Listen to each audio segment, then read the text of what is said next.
except for him. And, you know, for most people, common people, it's terrifying. And that's what they're trying to do. And he just admitted he doesn't know any better. Yeah, well, but, you know, but also you've got a lot more competitive teams out there. So it's going to be closer racing. No matter what you do, you've got a lot of teams that have their act together. So you're going to have those packs. It may not be 40, but it's going to be 20 or maybe 25. So that's going to be tough to change that.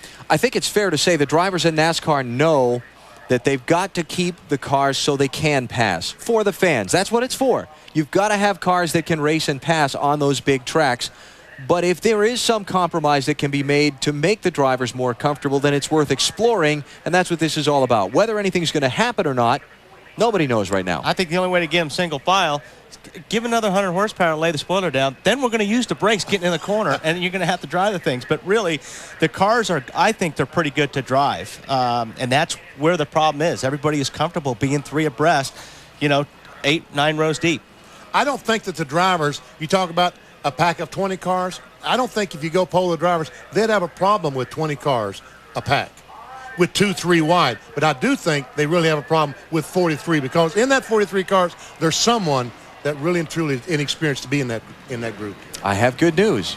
They're firing the engines. So we're going to take a commercial break and come back for the restart in the South Carolina 200 at Darlington, presented by Applebee's.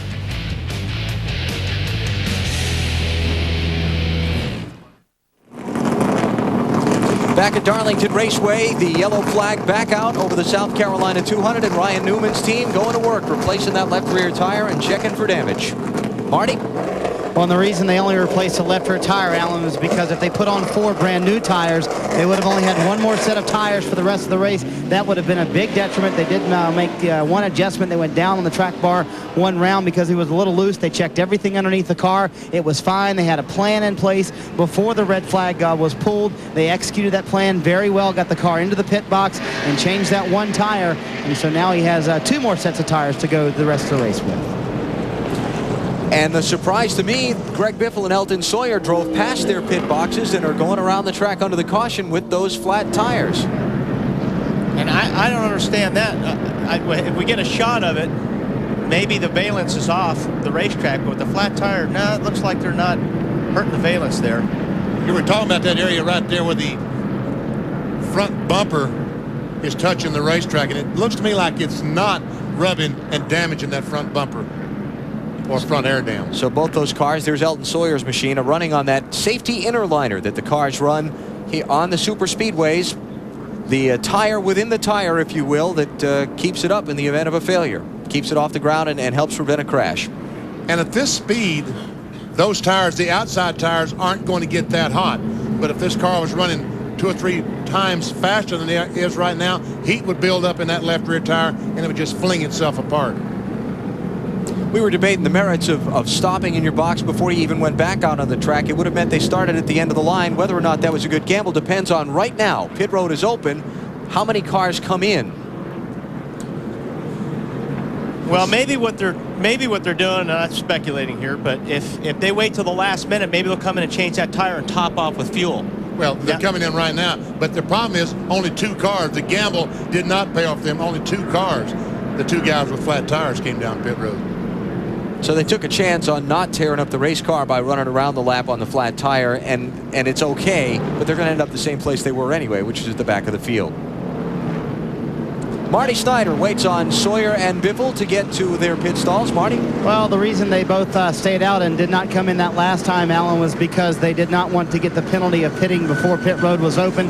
Pit road is just now open, and they're going to check the air pressure on the left front tire for Elton Sawyer. They're going to put 1 tire on the left rear. Same exact thing that Ryan Newman did on Greg Biffle's stop. However, just behind him, they are taking 4 brand new tires. That will leave Biffle with only 1 set of tires to finish this race with.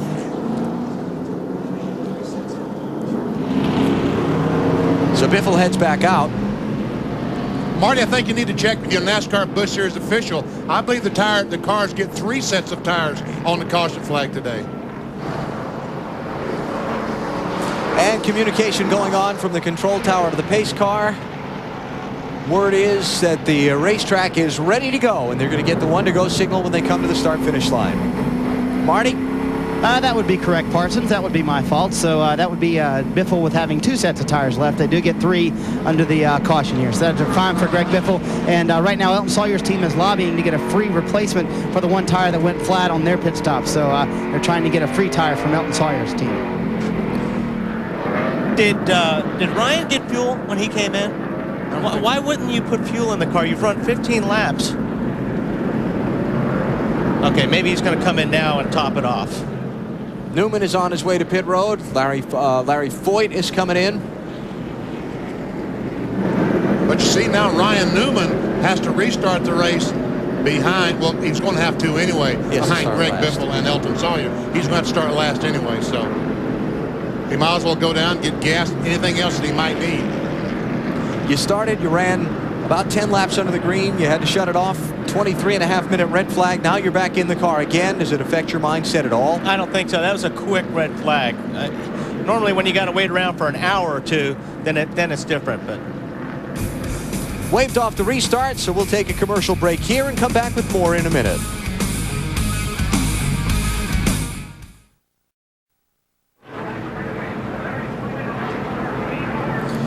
Set to go back racing, and we have had a jam up under the caution flag. Steve Park and Larry Foyt. What in the world?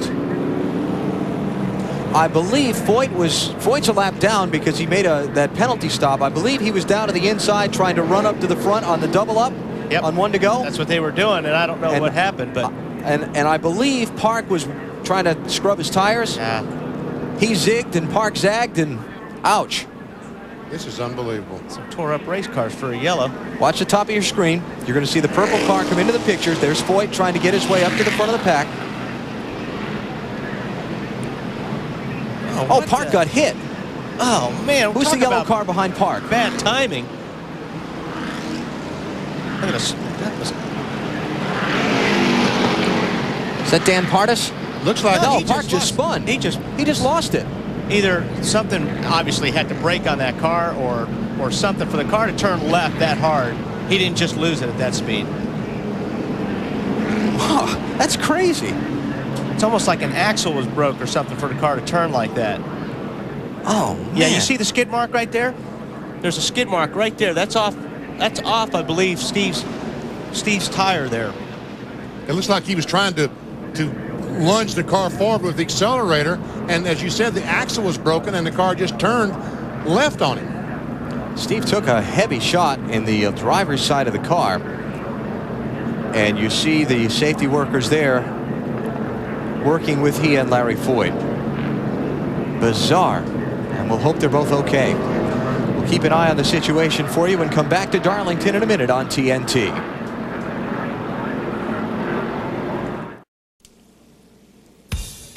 The South Carolina 200, presented by Applebee's on TNT, is brought to you by Applebee's Neighborhood Grill and Bar. Eating good in the neighborhood, Applebee's. And by the Cat Rental Store, where you can rent cat equipment and a whole lot more.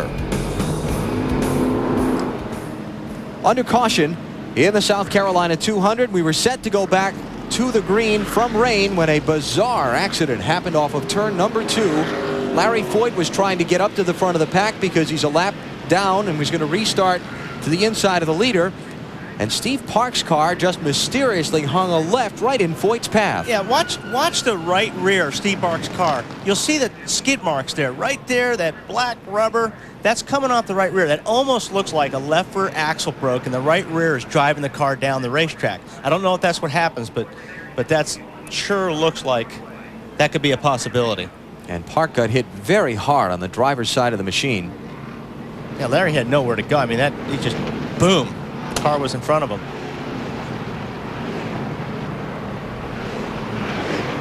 See the work still going on around the Steve Park car. Once again, here, watch this car and watch Steve Park. All of a sudden, man, that's terrible, terrible impact. Park's car.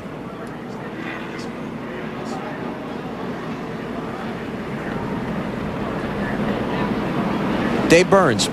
Alan, they're still all waiting in Steve Park's pits as to, what we can show them on screen or tell them. So they've been watching the replays, but The crew did tell me that they didn't have radio communication with Steve after the wreck. They did beforehand. And, of course, the radios are carried up there on the driver's side door. So that probably was, heard in the impact, but they have not heard Steve radio anything to them since the impact.